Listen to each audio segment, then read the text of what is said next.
തിരുവനന്തപുരം നഗരത്തോട് ചേർന്ന കഴക്കൂട്ടത്ത് കഴിഞ്ഞ ദിവസം നടന്ന ഒരു ഞെട്ടിക്കുന്ന കുറ്റകൃത്യത്തിന്റെ പേരിൽ ചർച്ചാ വിഷയമായിരിക്കുകയാണ് ഇപ്പോൾ കേരളം മുഴുവനും. നഗരത്തിൽ IT മേഖലയിൽ ജോലി ചെയ്യുന്ന ഒരു യുവതിയെ ഹോസ്റ്റൽ മുറിയിൽ അതിക്രമിച്ച് കയറി പീഡിപ്പിക്കാൻ ശ്രമിച്ച സംഭവമാണ് IT തൊഴിലാളികൾക്കിടയിലും പൊതുസമൂഹത്തിന്റെ ഇടയിലും വലിയ ആശങ്ക സൃഷ്ടിച്ചിരിക്കുന്നത്.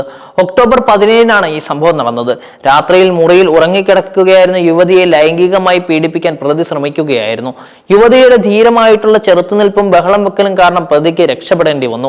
യുവതിയുടെ പരാതിയെ തുടർന്ന് കഴക്കൂട്ടം പോലീസ് കേസെടുത്ത് അന്വേഷണം ആരംഭിക്കുകയും ദിവസങ്ങൾക്കുള്ളിൽ തന്നെ പ്രതിയെ വലയിലാക്കുകയും ചെയ്തു. കേസിൽ പ്രതിയായിട്ടുള്ള മധുര സ്വദേശിയായിട്ടുള്ള 35 വയസ്സുള്ള ബെഞ്ചമിൻ ആണെന്ന് പോലീസ് സ്ഥിരീകരിക്കുകയും ചെയ്തു. ദക്ഷിണേന്ത്യയിലെ വിവിധ നഗരങ്ങളിൽ കുറ്റകൃത്യങ്ങളിൽ ഏർപ്പെടുന്ന ഒരു സ്ഥിരം കുറ്റവാളിയാണ് ഇയാളെന്നും പോലീസ് കണ്ടെത്തി. കഴക്കൂട്ടം മേഖലയിൽ തമ്പടിച്ച ബെഞ്ചമിൻ ഹോസ്റ്റലുകളും ഒറ്റപ്പെട്ട വീടുകളും ലക്ഷ്യമിട്ടാണ് തന്റെ കുറ്റകൃത്യങ്ങൾ ആസൂത്രണം ചെയ്തിരുന്നത്. പോലീസ് പിന്തുടരൽ ഭയന്ന് കുറ്റിക്കാട്ടിൽ ഒളിച്ച ഇയാളെ തിരുവനന്തപുരം ഡാൻസ് ഓഫ് സംഘം സാഹസികമായിട്ടാണ് പിടികൂടിയത്. പ്രതിയെ പിടികൂടാൻ കഴിഞ്ഞത് പോലീസിന് വലിയൊരു ആശ്വാസമാണ് നൽകിയിരിക്കുന്നത്.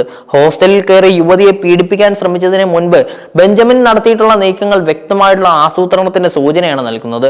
ഹോസ്റ്റലിന് സമീപത്തെ 3 വീടുകളിൽ ഇയാൾ മോഷണം നടത്തിയിരുന്നു. ഈ മോഷണ ശ്രമങ്ങൾ വെറും പണത്തിന് വേണ്ടിയായിരുന്നു, മറിച്ച് തന്റെ മുഖം മറയ്ക്കാനും തിരിച്ചറിയാതിരിക്കാനുമുള്ള ഒരു ഉപകരണങ്ങൾ ശേഖരിക്കാനായിരുന്നു.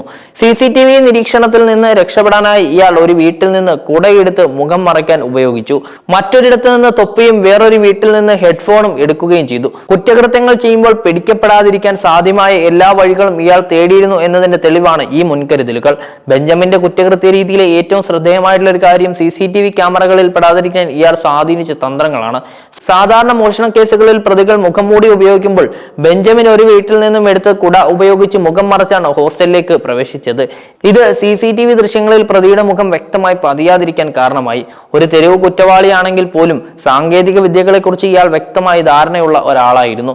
തൊപ്പിയും ഹെഡ്ഫോണും ഉപയോഗിച്ച് തന്റെ വേഷവും രൂപവും മാറ്റാൻ ശ്രമിച്ചതും ഇതേ തന്ത്രത്തിന്റെ ഭാഗമാണ്. പോലീസ് ചോദ്യം ചെയ്യലിൽ തെരുവിൽ ഒറ്റപ്പെട്ട് ഉറങ്ങുന്ന സ്ത്രീകളെ ഉപദ്രവിക്കുന്നത് ബെഞ്ചമിന്റെ സ്ഥിരം രീതിയാണെന്ന് കണ്ടെത്തി.